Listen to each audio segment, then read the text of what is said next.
The Super Mario Bros. Movie seemed like nothing more than a fun animated film for kids, but hidden between the action, comedy, and nostalgia, the movie secretly packed in adult jokes, clever references, and moments that totally flew over younger viewers' heads, while older fans and longtime gamers caught them instantly. During the scene where Mario, Luigi, and Yoshi are flying through the skies on Honey Queen's giant bee, Luigi starts giving Mario advice on how to finally talk to Princess Peach, and maybe even ask her out. Boom!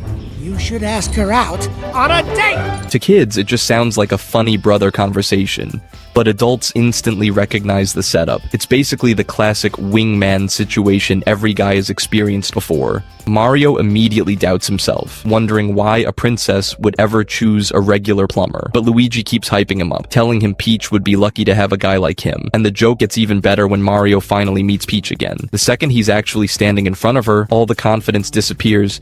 He forgets everything Luigi told him, and awkwardly goes for a handshake instead. A handshake? I thought it could be cool.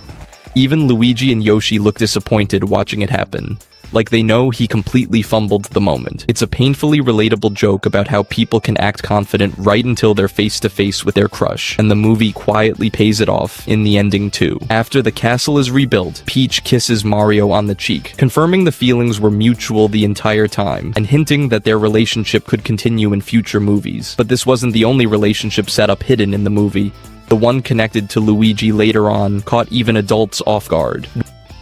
When Peach and Toad are trying to escape the getaway galaxy, they stop a nearby Boblanian and ask for help getting to a rocket. At first, it just plays like a simple moment to move the story forward, something most kids wouldn't think twice about. But if you pause and actually look at the ship in the background, there's a whole layer of details hidden in plain sight. The rocket is covered in markings that aren't random at all. It starts with a Y, which quietly references Yuri Gagarin, the first human to ever travel into space. Another letter, K, is widely believed to nod to Klushino, the small Russian town where Gagarin grew up. And then there are the numbers on the rocket, something almost everyone would miss on a first watch. Put together, they spell out 1968, the same year NASA launched Apollo 8, the first mission to leave Earth's orbit and circle the moon. What looks like background decoration is actually Nintendo sneaking in a subtle tribute to one of the most historic moments in real space exploration. This next moment is pure nostalgia for longtime fans.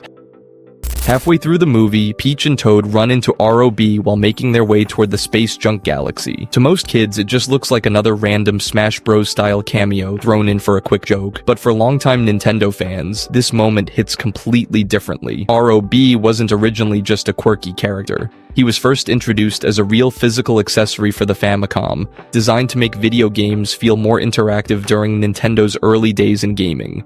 And the film cleverly brings that history back to life in a subtle way. In the scene, ROB is extremely slow and mechanical in everything he does. Every movement feels delayed, stiff, and slightly frustrating, especially for Peach and Toad, who are trying to rely on him. But that isn't just random humor. It's actually a direct reference to how the original ROB worked in real life. The accessory was famously slow, clunky, and awkward to use, often making gameplay feel more restrictive than fun.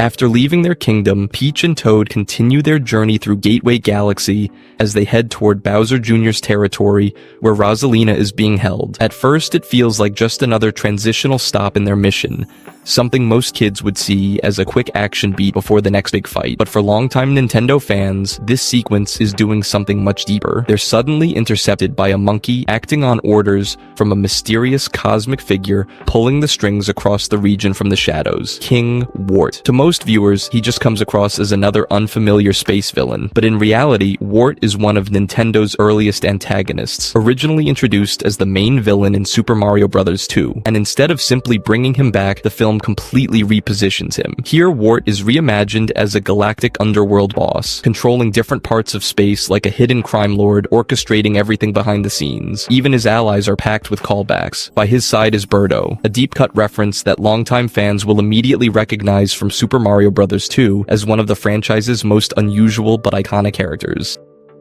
At Princess Peach's birthday celebration, the movie slips in a tiny background detail that most viewers would completely overlook in the moment. The toads attending the party are wearing small party hats placed right on top of their mushroom heads. To kids, it just reads as a cute, colorful celebration filled with funny background characters enjoying the moment. But adults immediately caught the hidden Nintendo reference tucked into that visual gag. It quietly connects to the long-running Toad hat theory, the weird but popular fan debate suggesting that a toad's mushroom cap isn't actually a hat at all, but part of their body. The way the party hats simply sit on top of their heads instead of replacing anything subtly leans into that idea in a comedic way. So while it looks like a harmless birthday decoration on the surface, longtime fans recognize it as Nintendo, playfully acknowledging one of the strangest and most debated pieces of Mushroom Kingdom lore. During the Honey Queen sequence, Mario, Luigi, Yoshi, and Bowser arrive at her castle hoping to ask for safe passage out of her territory. But instead of helping them, the Queen immediately orders them captured for trespassing. What starts as a simple misunderstanding quickly turns into something far more extreme. The Honey Queen doesn't just threaten them, she assigns them to forced labor in the mines as punishment.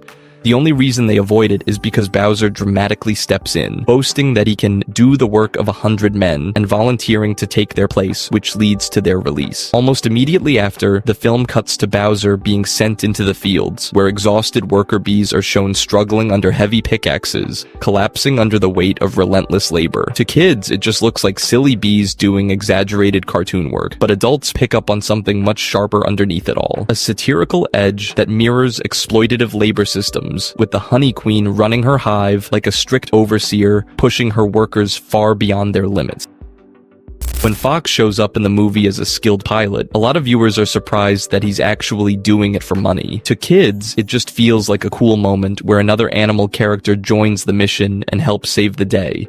But longtime Nintendo fans immediately recognized this isn't a random detail at all. Fox McCloud has always been portrayed this way in the Star Fox series, leading his team as mercenaries who take paid contracts for their missions rather than working for free. It even goes back to Star Fox 64, where the game famously ends with Fox literally presenting General Pepper with a bill for his services. And that detail wasn't just a joke either.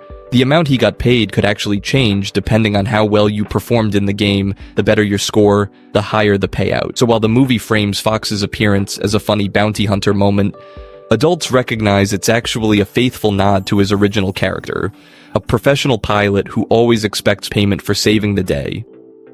When Mario, Luigi, Yoshi, and Peach sneak into Bowser's kingdom to rescue Rosalina, Mario suddenly starts communicating with Luigi using a set of overly complicated hand signals during the stealth mission.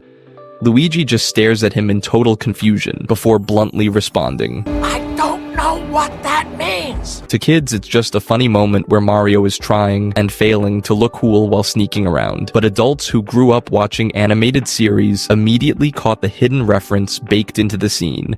It's actually a nod to a recurring gag from the 2012 Teenage Mutant Ninja Turtles series, where the turtles constantly use absurdly complex stealth hand signals that no one on the team ever understands. The resemblance is almost exact. Even the confused reaction from the teammate receiving the signals, I don't know what that means. The film also quietly sets up another relationship thread that most viewers completely overlook on the first watch, but adults immediately picked up on it: Luigi and Daisy. Earlier in the movie, while Luigi is giving Mario advice on how to talk to Peach, he casually adds that She is going to say yes, and then you're gonna ask her if she has a friend for me. at the time it just plays like a quick throwaway joke for kids, something meant for a laugh in the middle of the scene. But adults instantly started reading into it, trying to figure out who he could possibly be talking about.